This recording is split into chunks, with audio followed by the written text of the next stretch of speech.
Why the first line of any audition is always the most important, and a nifty little strategy you can use to exploit the opportunity. Coming up next on this week's DeWeese Directive.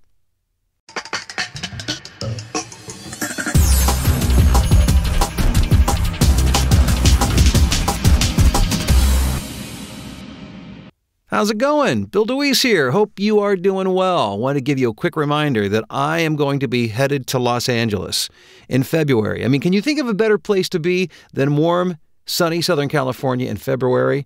Any excuse to get out of the Chicagoland area in February. And this is my excuse. My 2-day voiceover revolution workshop is coming to Los Angeles.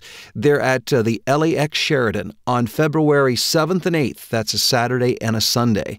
And it'll be 2 days of intensive learning from the performance to the marketing aspects of the business, as well as Christina Malizia, voice character actor extraordinaire, will be joining us for a workshop as well, and other guests as well. So it's going to be a really cool 2 days. You're going to love it. It's going to be a lot of fun. And again, can you think of a better place to be than LA in February?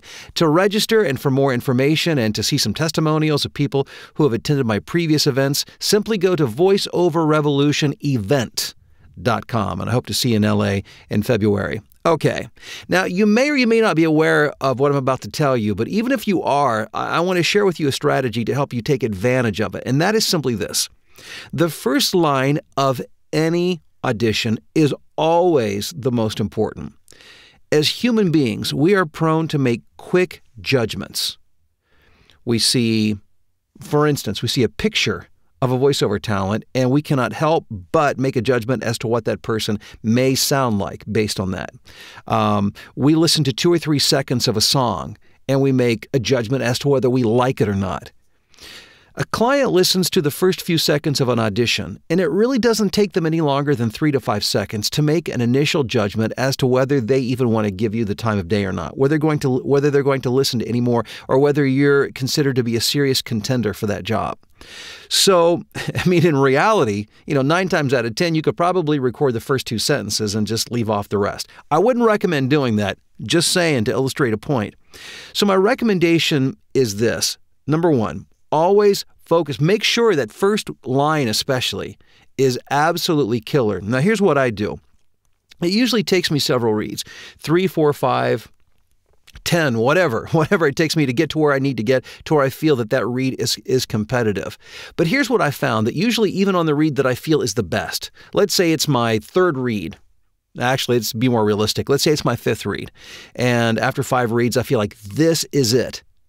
If I listen to the very end of the audition, and then I go back to the very beginning and listen to the first line again, I can usually hear that there's room for improvement. So what I do, and the reason for that is simply the further you get into the script, the more you find your rhythm, your pace, the personality, the attitude. So what I do is simply this. Once I finish my final audition and I feel it's competitive and worthy to be sent in, I go back and I listen to the first line again, and I re-record the first line or two, because usually at that point I have really found my pace and where I need to be. And it's almost always, when I re-record that first line again at the very end, it's almost always better than the original first line of that last recording. And then I just simply copy it and I paste it over top of the first line or two, and I have the absolute best audition that I can turn in. So again, to recap, remember, the first line of any audition is always the most important. Chances are, unless it's a really compelling audition, they may never get to the end of it anyways. So you've got to make sure that you let them know that you're a serious contender right up front. Once I get the audition I like the best, I always go back. I shouldn't say always. I usually can go back and hear room for improvement in the first line, and I'll re-record that first line and replace it with, again, my updated version to make sure that that entire audition is great, but that especially that the first line or two coming out of the gate is as strong as it possibly can be. I encourage you to utilize that strategy to improve your auditions, to improve your win rate, and the bottom line is increasing your income as a voiceover talent. Thanks for checking out this video. If you liked it, I hope you will like it, and I hope you'll share it with your friends and subscribe to the channel. And I look forward to talking to you again very, very soon.